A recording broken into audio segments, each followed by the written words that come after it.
He's not president of the United States anymore, and I can't stand that. I really am disappointed, but we're going to be okay.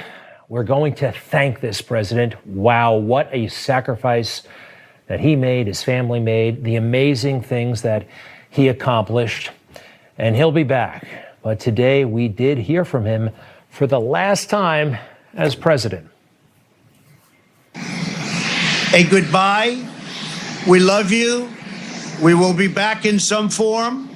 So have a good life. We will see you soon. Thank you. Thank you very much. Have a good life. All right. Now, he said back in some form. I think the president is going to watch and listen. He said he's going to do that, and he's going to evaluate his future, the country's future, perhaps. I know, but it was sad seeing him leave the White House for the last time on Marine One, on Air Force One. But folks, now it falls to us, and he's been very inspirational. We now have to fight cancel culture, each and every one of us. We, each and every one of us, have to stand up for our constitutional rights.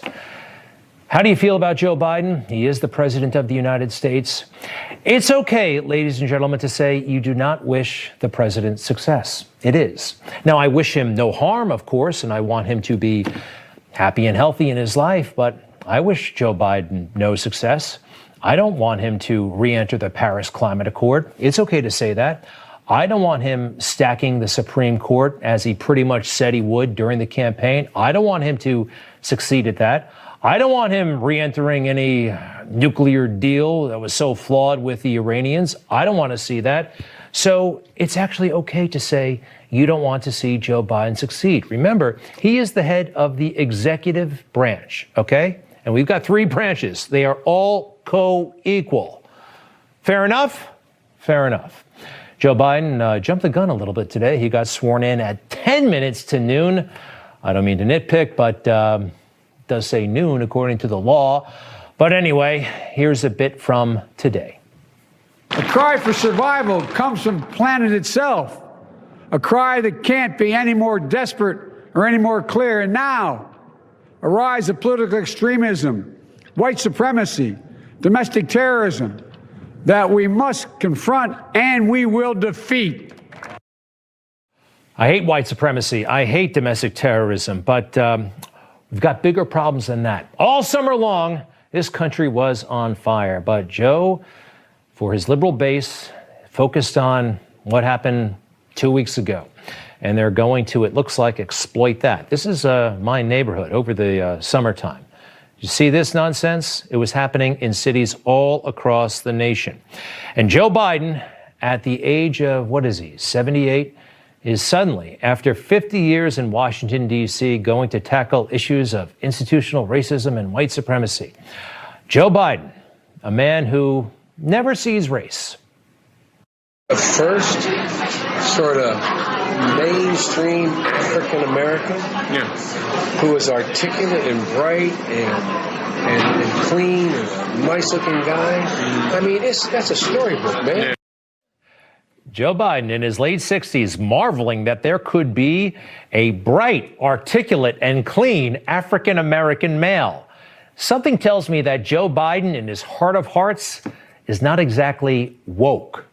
All right? Joe Biden's been around for a long time. He's done a lot of business with all kinds of people in Washington, D.C. There was this from today's inaugural address as well. And so today, at this time, in this place, let's start afresh, all of us. Let's begin to listen to one another again, hear one another, see one another, show respect to one another.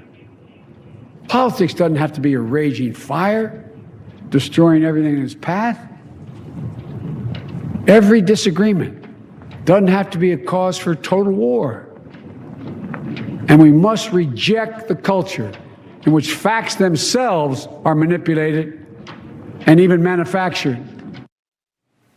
Joe wants a kinder, gentler America. Now that he's in office, now that the president has been impeached, now that he said all kinds of crazy things while he was campaigning, pretty angry Joe could be. You ever been to a caucus? No, you haven't. You're a lying dog-faced pony soldier. You said you were, but you're. Why would you answer that because question? the question is, a lot of new Supreme Court justice, radical left. Will you shut up, man? Listen. Why wasn't his apology enough, Mr. Vice President? Why attack Sanders? Wait. Take your AR-14s and what? Okay, this is not okay. Hold on. All right. Hey, let's There's a lot of guys.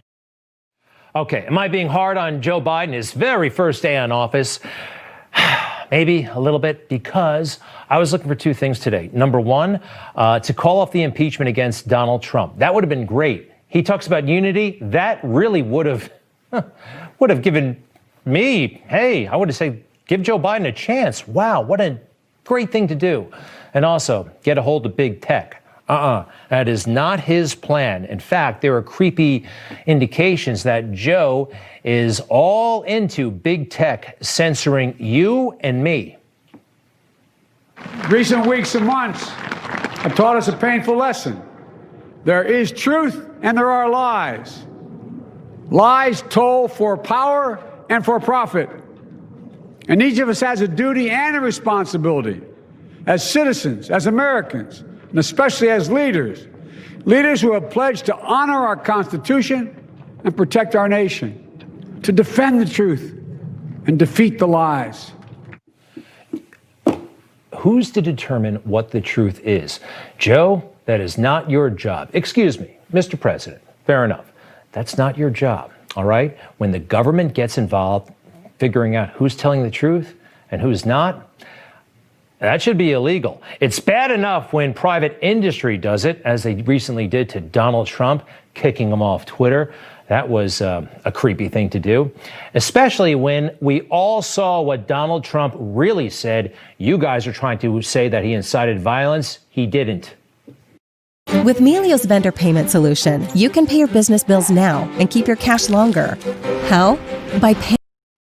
I know that everyone here will soon be marching over to the Capitol building to peacefully and patriotically make your voices heard.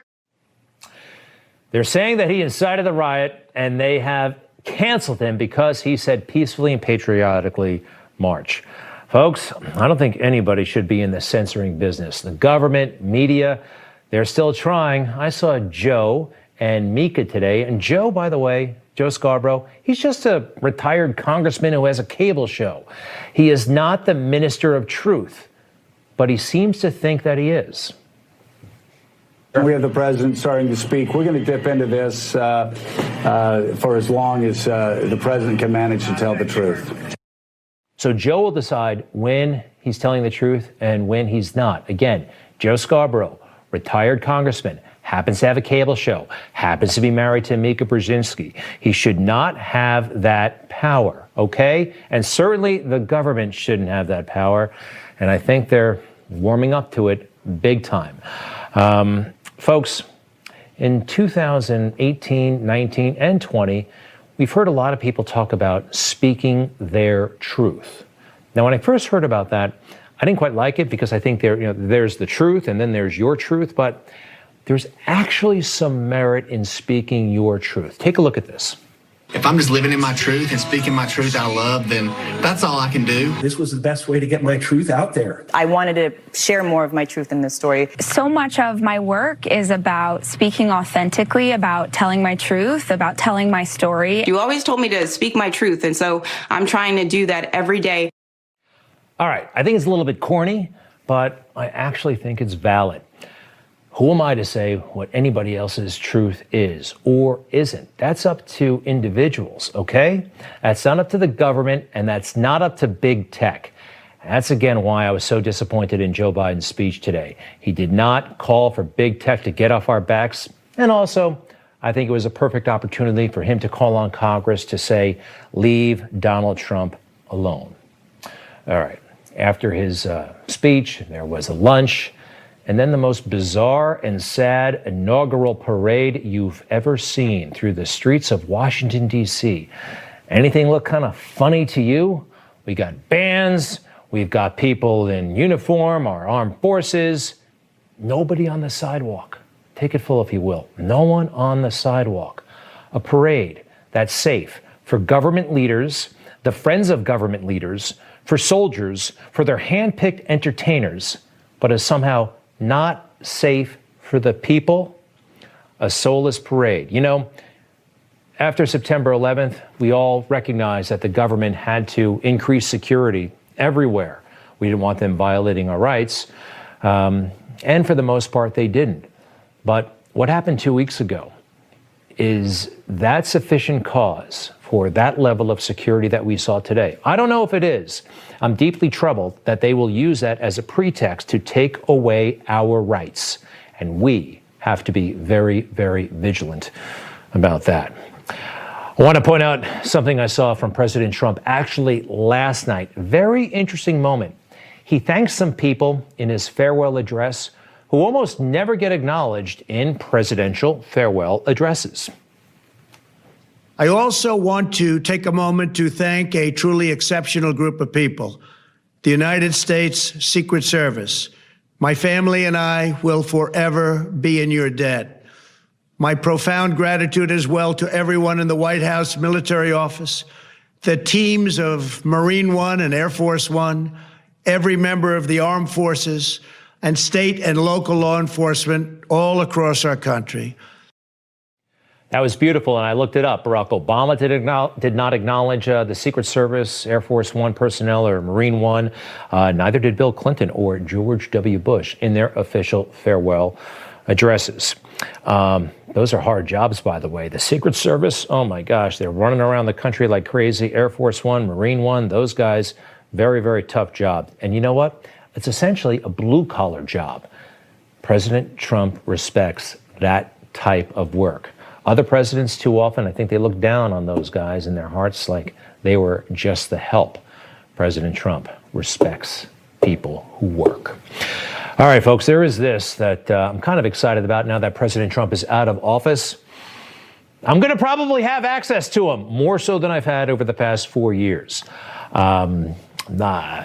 He knows who I am. I know who he is. And I could tell you there's a good chance I may have lunch or dinner with him in the months ahead. And if that happens, I'll tell you all about it. If you work in a team, you should be using Monday.com. It's a platform to manage any team and any workflow. Marketing, sales pipelines, construction, creative productions, you name it. Pick a template or start afresh. Here, you can track everything your team is working on. Simply drag and drop to create the perfect workflow for your team. Everything is customizable, even our logo. Damn, yo! See who's in charge of what and easily prioritize. Meanwhile, your team can communicate, send files, and get quick approvals and feedback. Slice and dice your data the way you want to see it. See a breakdown of progress or make sure everything is on schedule. Monday.com can connect with all of your favorite tools, so your team can bring all their work into one easy-to-use collaborative space. You can get a clear picture of what's happening right now with real-time reporting across multiple teams and projects. Damn, yo! And with fast, 24/7 support from real people, I'm really real. It's never been this easy to work in a team. So go to Monday.com and start your free trial today.